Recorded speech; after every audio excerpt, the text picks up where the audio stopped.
Hello, and welcome to LeaseQuery's Accountant's Angle, a podcast where our experts answer your most burning questions regarding accounting topics and upcoming changes. I'm your host, Shannon Matthews, Marketing Communications Manager here at LeaseQuery, and today we're actually going to branch out from our typical accounting topics and dive a little bit more into software as a service, commonly referred to as SaaS, SaaS spend management.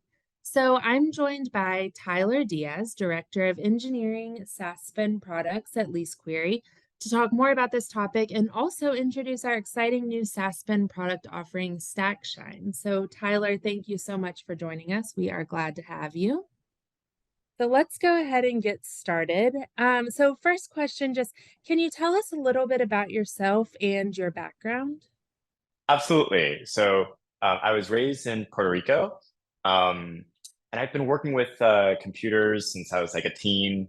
It feels like the early 2000s were heyday of the internet, and I was sort of involved in that scene. Um, Started off by making games, and over time, more like tools and useful things.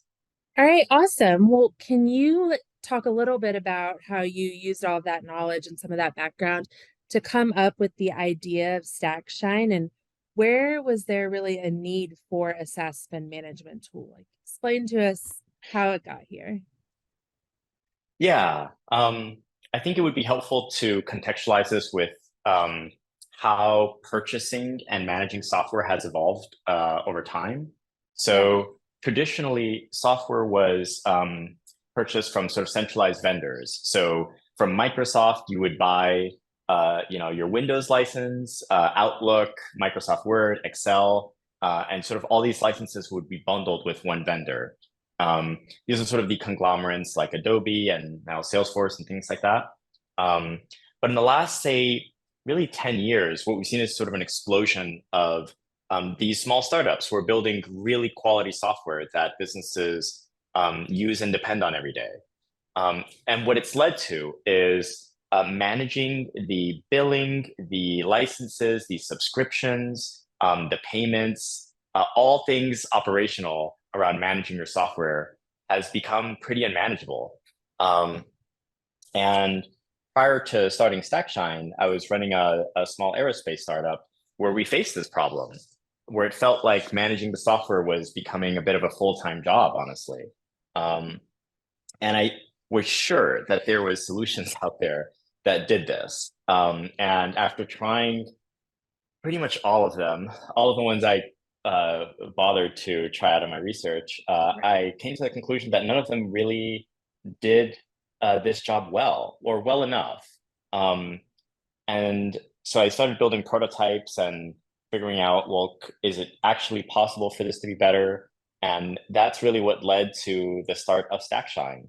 Um, so it's really centered around the pain of like you have 100 little vendors to manage as opposed to one large vendor. And what does a tool that allow you to manage those sort of 100 little vendors look like?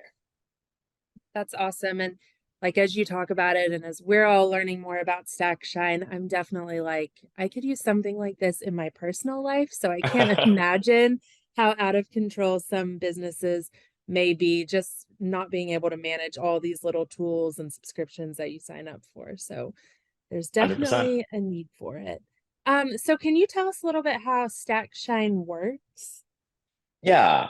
StackShine connects to the different information systems in your business, like your payment processor, what's called an ERP, Enterprise Resource Planning tool, um, and the different pieces of software that your organization uses, things like Zoom and Google.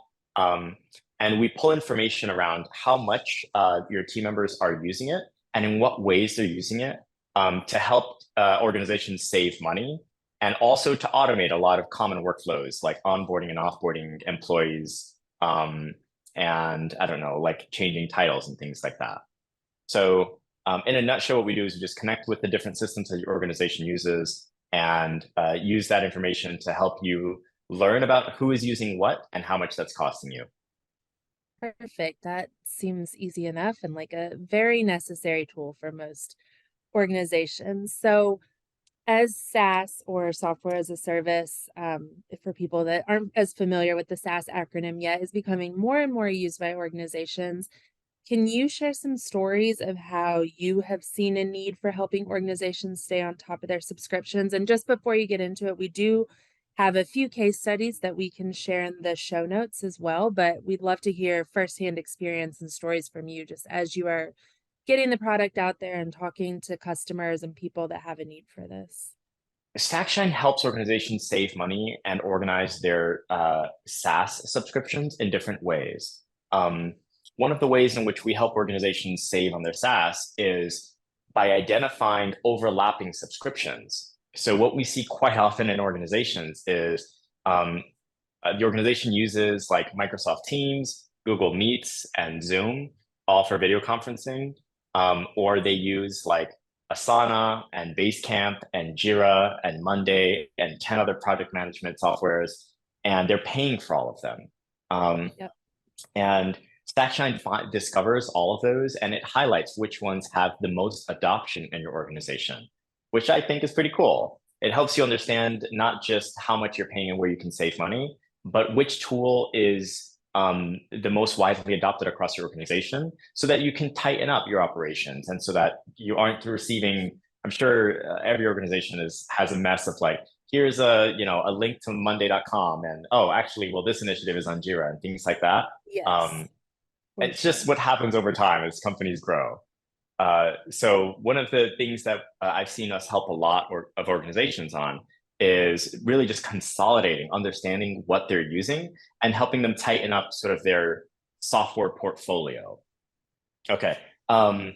So another way that StackShine helps companies save money is by just identifying which subscriptions they have that they've been paying for a while that can be moved from monthly to yearly billing and how much they would save as a result of that. I know this sounds trite, perhaps not to this audience, but these things matter a lot. Most software have an annual subscription where you'd save, say, about 16%.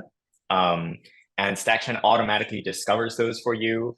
And especially if you've been using it for, say, 6 to 12 months, we flag it as something that you would save a certain amount of dollars by just moving from monthly to yearly. And some of our customers have saved upwards in 6 figures by just doing that one switch. Yeah. That's awesome. Definitely things that you probably wouldn't even think about once you're like on the monthly subscription. I mean, it's nice to have a tool that'll explain that to you or at least show you. Exactly. Most companies just sign up for something as like, hey, let's try this out. And slowly it gains adoption in the organization. Next thing you know, you've been using it for like 3 years. Yeah, I'm sure we have been the culprit of that many times, probably, especially as like organizations grow really fast. I mean, new people come and have all these great tools that they want to introduce. So I'm sure it's pretty common. So thank you so much for sharing. And thanks, Tyler, for joining today. It's been really great talking to you about StackShine and SaaS spend management. And thanks to our listeners for joining today's Accountant's Angle. You can learn more about StackShine by visiting leasequery.com/StackShine and about our other products by simply visiting leasequery.com. Also, be sure you're on the lookout for upcoming podcasts on other accounting and SaaS spend topics, and don't forget to subscribe so you get new episodes straight to your inbox. Thank you.